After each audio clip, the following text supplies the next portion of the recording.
انطفأت النار وذهب الانتصار في ملعب النار والانتصار.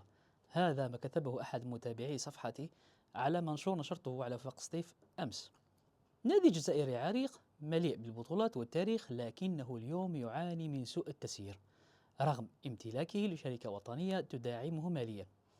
غياب الاستقرار على مستوى الجهاز الإداري والفني وكذلك اللاعبين.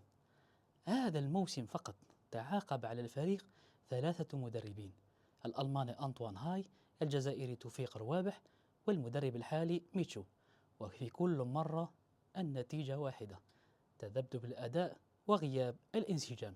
لكن المشكلة ليست فقط على مستوى المدربين، اللاعبين المستقدمين ليسوا بمستوى طموحات جماهير الوفاق.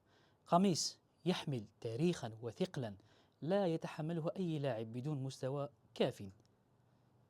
الميركاتو الشتوي جاء عشوائيا بلا دراسة، مع أسماء غير معروفة تأتي في آخر لحظات. يعني الفريق لا يعرف ما يريد، والنتائج تعكس ذلك. غياب هدف واضح للفريق يوضح غياب خطة طويلة الأمد.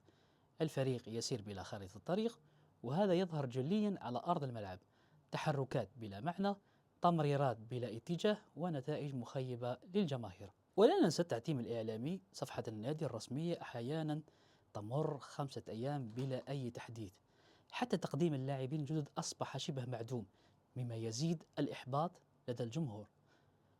هذا الموسم تخيلوا تم جلب 19 لاعبا بينما رحل 24 لاعبا، عدد كبير.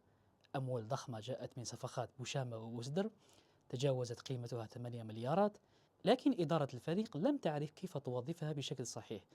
خيارات أفضل كانت متاحة، لكن تم اختيار لاعبين أقل جودة، مما زاد من الأزمة.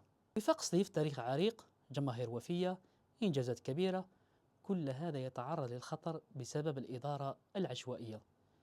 في الأخير، مثل ما قلت في فيديو شبيبة القبائل: الحل أعطي الخبز للخباز. سلام.